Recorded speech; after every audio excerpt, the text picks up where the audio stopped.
This program is a Warren Steibel production in association with South Carolina ETV.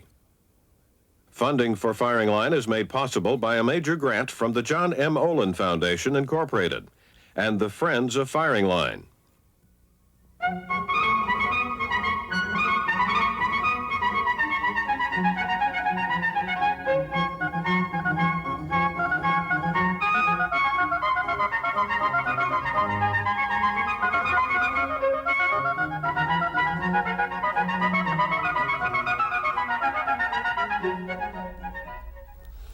My dear friends, with this program, the countdown begins for us. Firing Line will end its life at the end of the year, nearly 34 years after we began, in April 1966. Today's program will touch on foreign policy in the next millennium, a second program succeeding this one with domestic policy. There will be a final debate at the University of Mississippi, and then on D-Day, 2 final half hours featuring young men and women whom we think of as in some way directly related to Firing Line. On foreign policy, we thought to bring together 2 men, one sovereign in his influence during the last half century, the second a looming young presence in the years ahead. Oh dear. Henry Kissinger has appeared on this program almost as often as Malcolm Muggeridge and Mortimer Adler.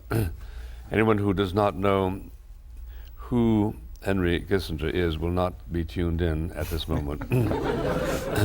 It is forgivable on this occasion to depart from rules I have observed for 30-odd years and say simply that he's a very old personal friend and that I have in other forums acknowledged the great debt I feel he is owed to his country and by our country.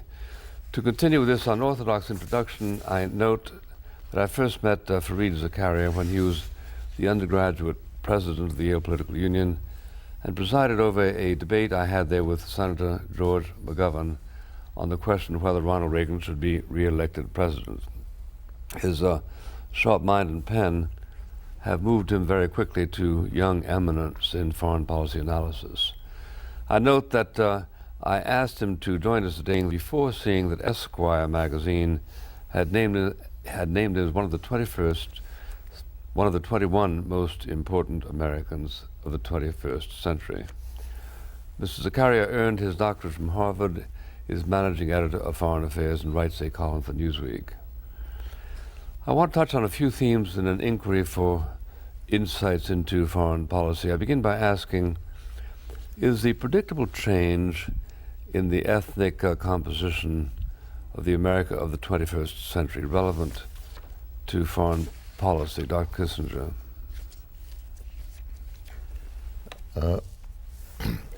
Undoubtedly, it will create a perhaps more consistent interest in the Western Hemisphere or in Latin America than might have been the case before.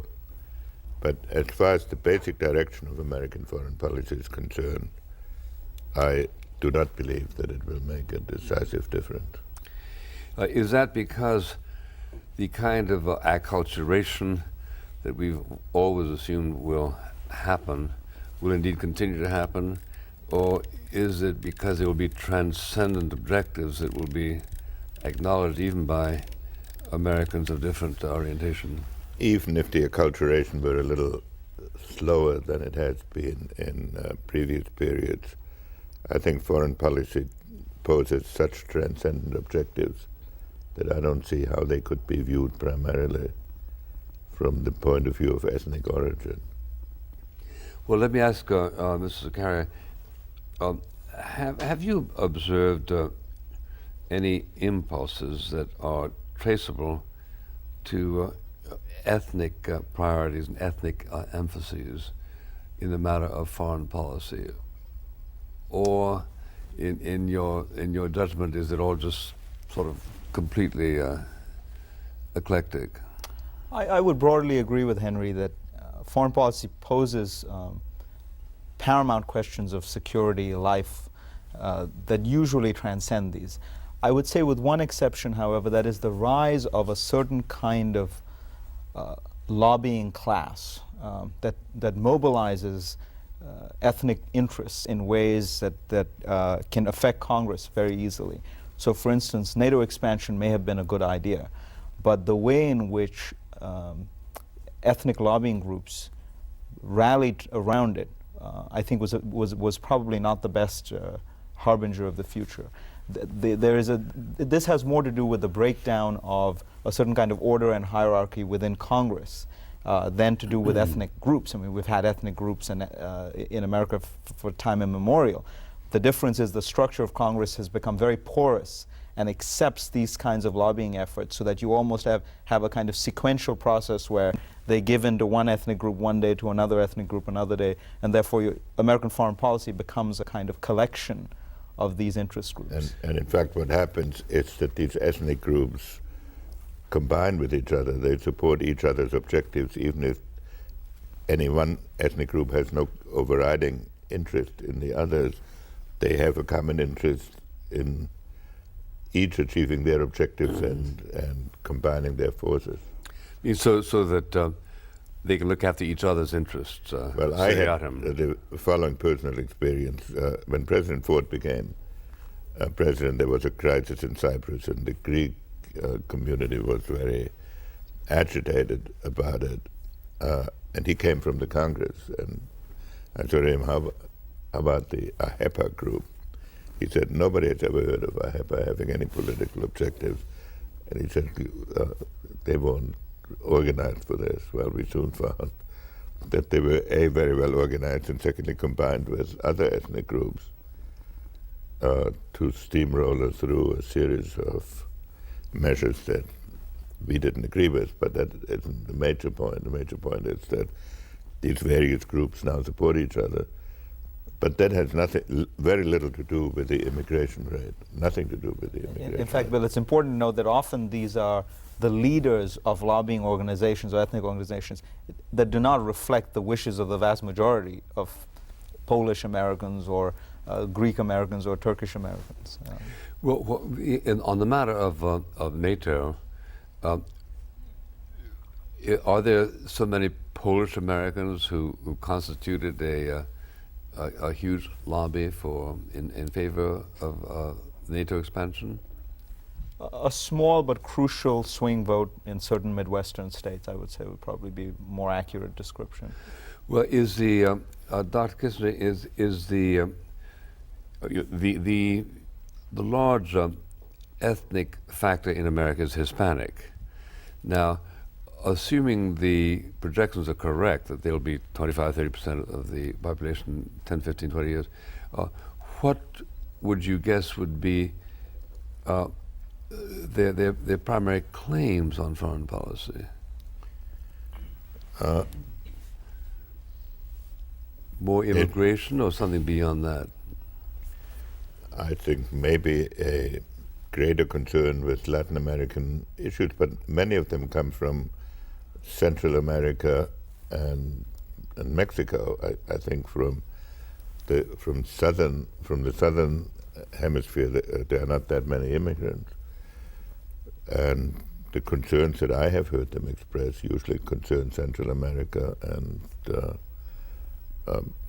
but on the overall American foreign policy, on dealings with China, NATO, Russia, I have not been able to detect a specific Hispanic influence, and I don't expect one. No agenda? No, I don't think so. I think the broader shift, Bill, is probably not ethnic but generational. Yeah. I think that Americans now in their 50s, 60s, and 70s grew up in a world in which their personal lives became interconnected with the great events of history, through World War II, through the Marshall Plan, through NATO, through the Korean War. They had they felt a connection between what they were doing personally and these events. Americans of subsequent generations, particularly Americans of my generation, feel no such connection. And if you look at the surveys of not just how people vote, but who reads political books, who subscribe to magazines about politics and history, who watch the kinds of shows like this one, it tends to be overwhelmingly Americans of that generation. The younger generation, having grown up in times of peace and prosperity, feel themselves utterly unconnected with these broader events. China is a country out there somewhere, Russia is a country out there somewhere, and the events that go on there don't really seem to have an impact on their personal lives. That, I think, will be the great challenge for American statesmen in the 21st century, is how to connect the public world with the lives of ordinary Americans. And to get them to become concerned with foreign policy. Well, let's move But on. it also is partly a vicious circle because there is no immediate demand. Public figures don't educate educate this generation, and that then feeds on itself. So therefore, you have to have events in Or leaders, Kosovo or Haiti or whatever to or precipitate leaders that. who are willing to go beyond focus groups. Right. Okay. Now let's ask this.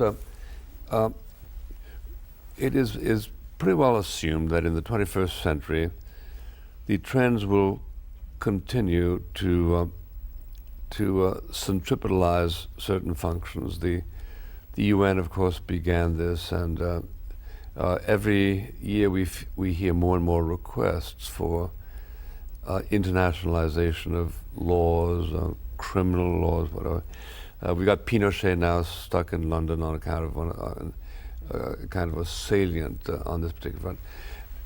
What do you see, Dr. Kissinger, about on the matter of the prospects in the 21st century of retaining sufficient sovereignty while at the same time adjusting to these apparently ineluctable pressures to centralize? Well, I mean, just to mention the Pinochet case, I violently disagree with the proposition that an individual judge in a third country can bring criminal proceedings about something that happened not in his own country 25 years ago.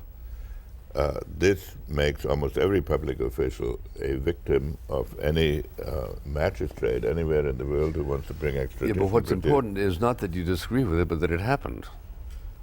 I think it is a disgraceful reaction by the British government that they went along with this. If there were an international court that issued indictments that could be tested, that would be one matter. But this is an individual judge.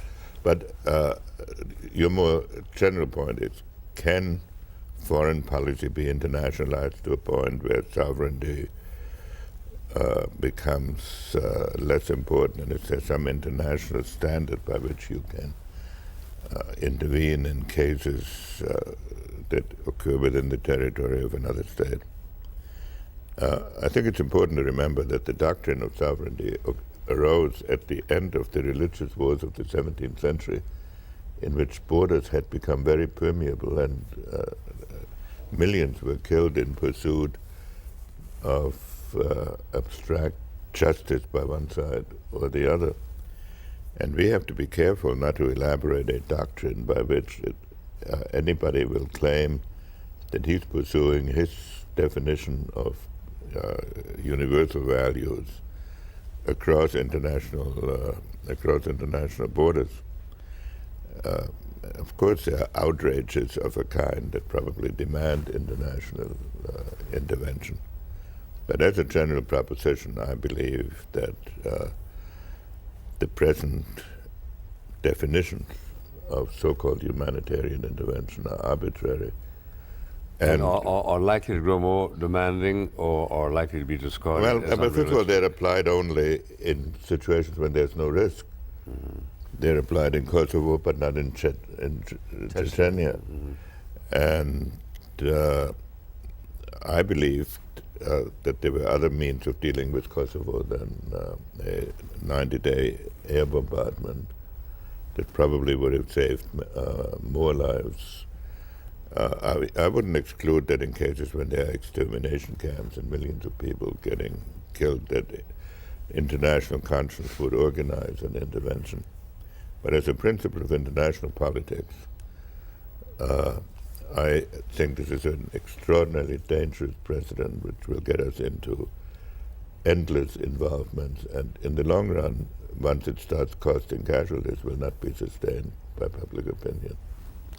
Fareed, what's your response to this question, whether the 21st century almost necessarily is going to see a diminution of the kind of total sovereignty we are accustomed to exercising?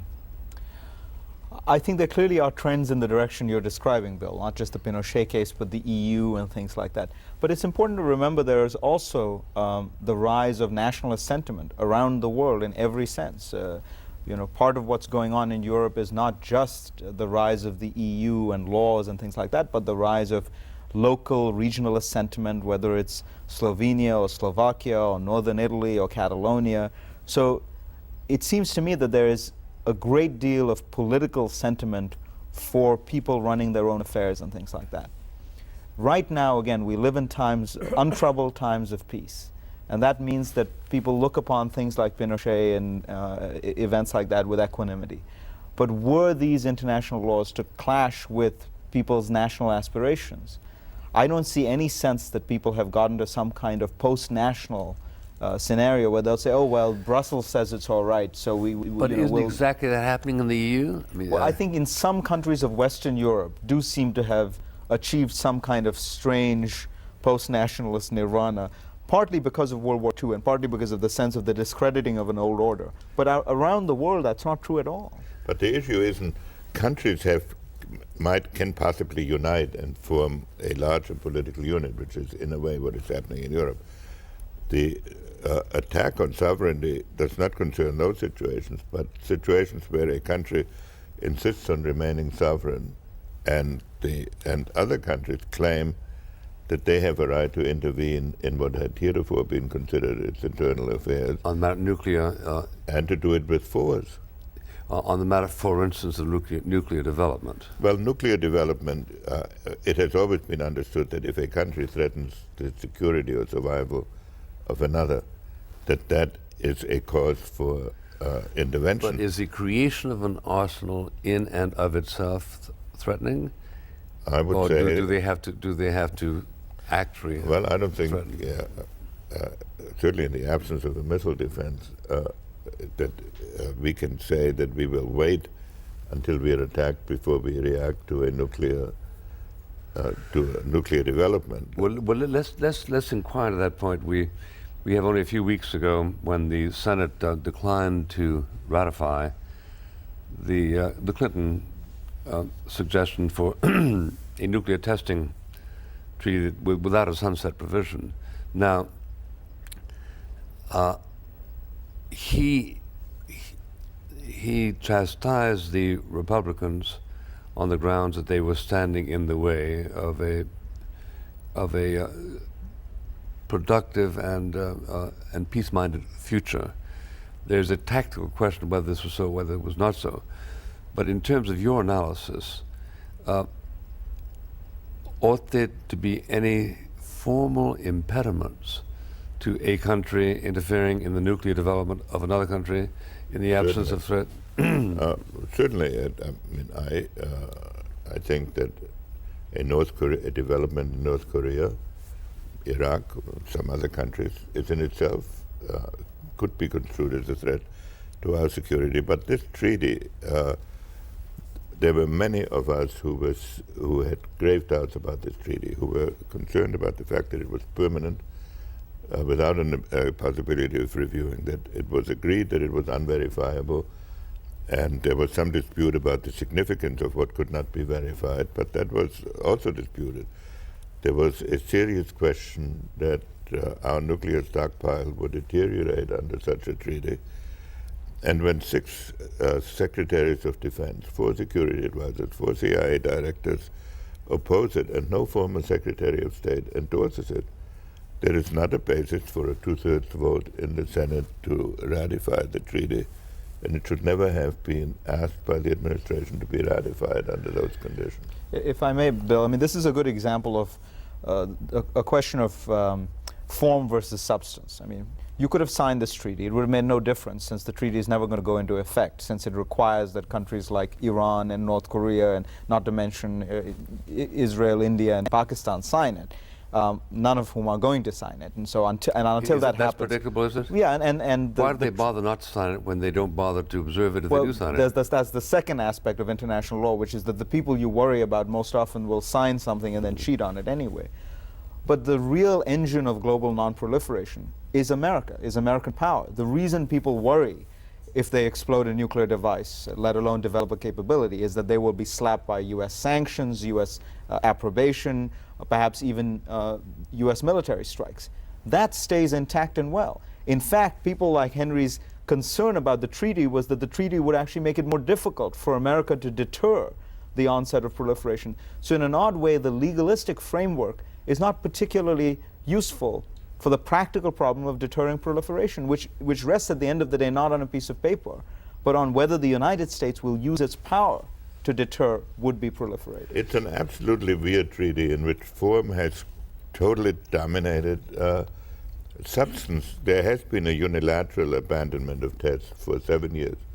In that period, India, Pakistan, and North Korea have tested. So it has never been an obstacle to anyone testing. After they test, then there is some discussion of whether they should then sign the treaty, when it has already failed to achieve the objective of non-proliferation. And I think this was an extremely unfortunate debate that should never have been raised by the administration. Okay, let me carry that forward and ask you both, in terms of the multiplicity of nuclear weapons and the vulnerability of everybody on the globe, is it predictable that foreign policy will bring about a coalescence of agreement that anti-missile protection ought to be a high priority for everybody? Fareed, let me begin with you.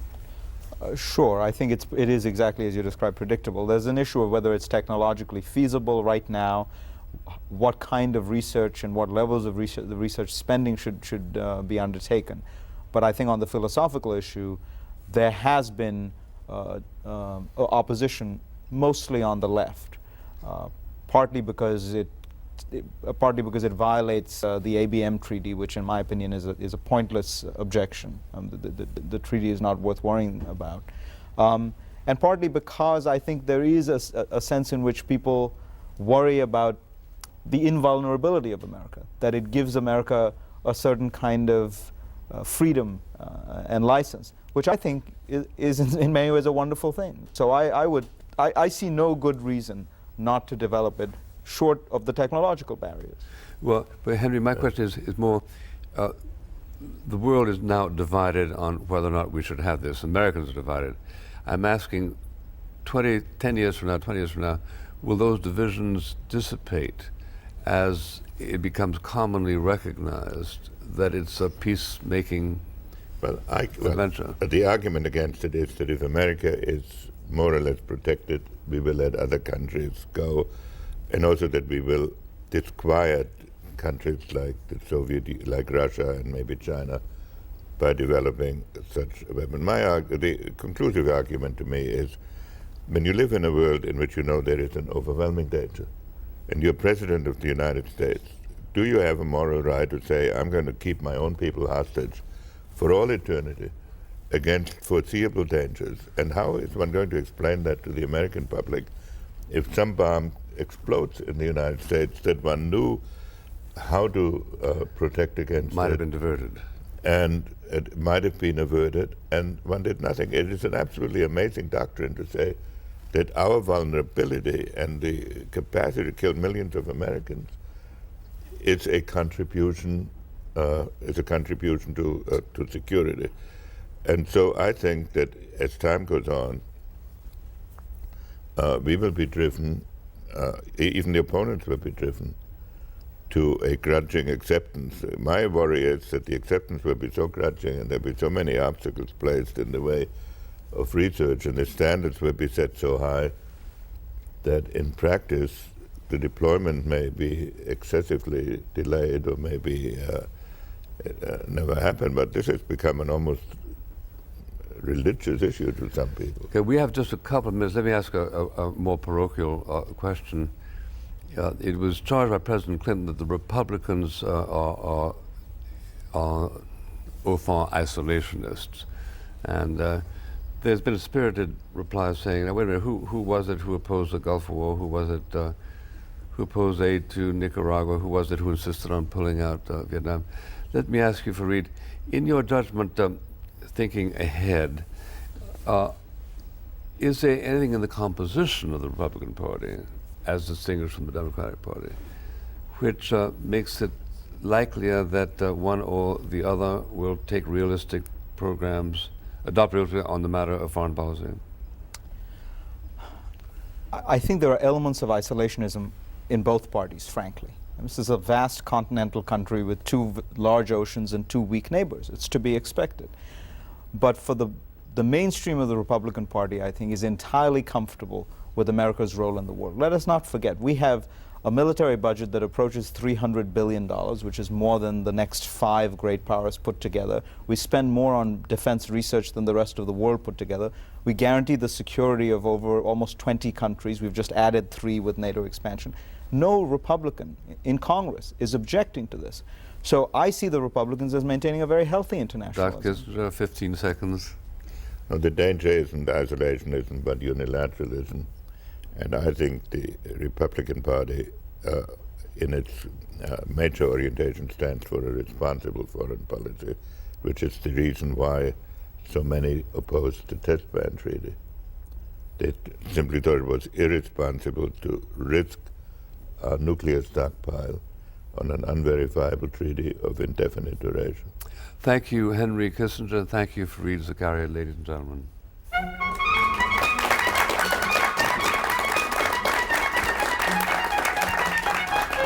Good stuff.